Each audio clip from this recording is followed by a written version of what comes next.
lived with my grandparents in a brownstone building on Madison Avenue. They owned a stationery store on the street level. It was called Harry Goldberg's, and we lived above the store.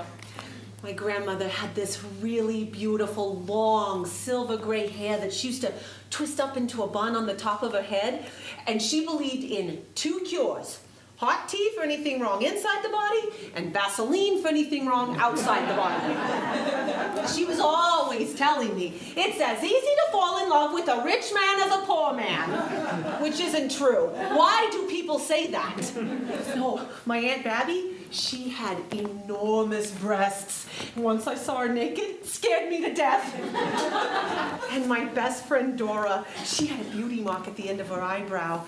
Oh, Dora lived across the street from us, and we used to lean out of our windows and shout things down to the men passing by on the street like, "Hey, mister, you're going bald." We thought we were hilarious.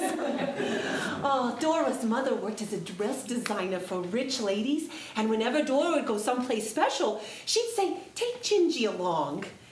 She lent me this peach satin strapless gown when Dora and I went to the Choate School for Boys in Connecticut one weekend.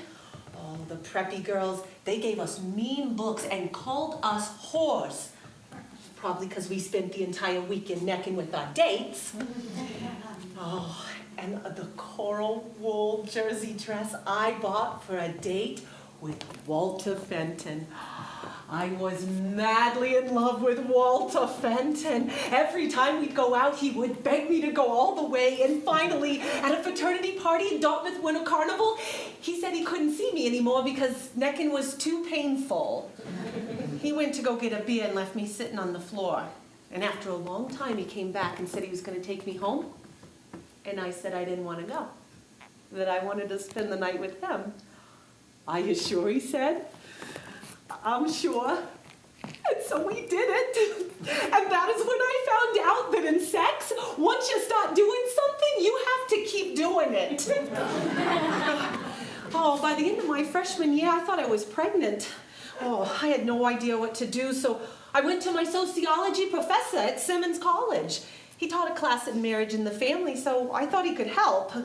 Turned out I wasn't pregnant, but by then, Walter had vanished. Oh.